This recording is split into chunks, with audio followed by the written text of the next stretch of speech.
Herkese merhabalar, ben Tuğba. Kanalıma hoş geldiniz. Bu videoda gerçekten çok basit, 5 dakikada hazırlayabileceğiniz ama tadı harika, çok az malzemeli, çok kolay bir kurabiye tarifi vereceğim. Dokusundan bu kurabiyenin ne kadar güzel ve lezzetli olduğunu anlayabilirsiniz zaten. Tarife geçiyorum. Bir su bardağından bir parmak eksik sıvı yağını yoğurma kabına alıyorum. Bir paket bitter çikolatalı puding kullandım. Normalde de kakaolu puding de kullanabilirsiniz.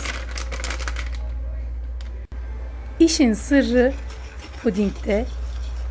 İnanın, deneyince siz de bana hak vereceksiniz. Sıvı yağ ile pudingi karıştırdıktan sonra yaklaşık 2-2,5 su bardağı arası diyebilirim un kullandım. Yine gram ölçülerimde yazılı. Açıklama kısmından malzeme listesine ulaşabilirsiniz. Kaşığı çıkarıp elimle yoğurmaya başlıyorum.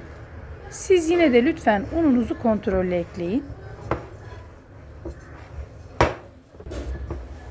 Hamurun kıvamı tam bu şekilde olacak.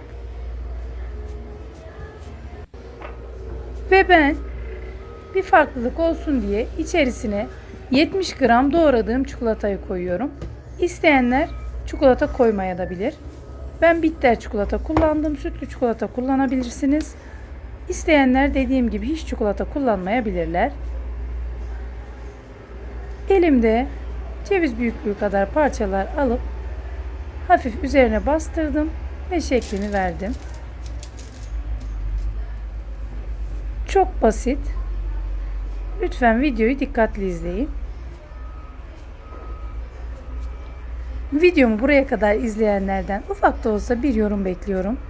Sizlerden gelen yorumlar beni çok mutlu ediyor. Bütün kurabiyelerimi hazırladım. 170 derece önceden ısıttığım fırında yaklaşık 16-17 dakika pişirdim. Çok harika görünüyorlar ve üzerini eritmiş olduğum beyaz çikolatayla süsleyeceğim.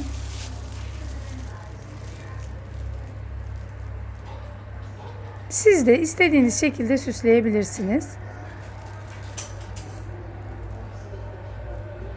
Lütfen videolarımı beğeniyorsanız kanalıma abone olmayı unutmayın.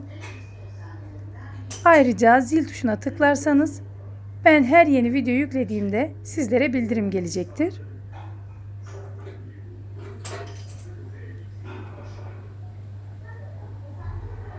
Kurabiyelerim yemeğe hazır.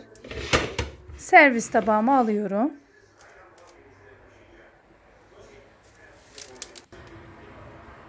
Mutlaka sizler de deneyin, lezzetine bakın ve bana yorumlarınızı yazın. Çok beğeneceğinize eminim çünkü çok lezzetli bir kurabiye tarifi. Hem çok basit hem de bu kadar lezzetli olduğuna inanamayacaksınız. İç dokusunu sizlere bakacağım ve sizler için de tadına da bakacağım. Dışı unsu, içi harika, ağzınızda eriyecek bir kurabiye tarifi. Beni izlediğiniz için çok çok teşekkür ederim. Yine güzel bir videonun sonuna geldik. Sizlerle yeni videoda görüşmek dileğiyle. Hoşça kalın, afiyetle kalın. Her şey gönlünüzce olsun.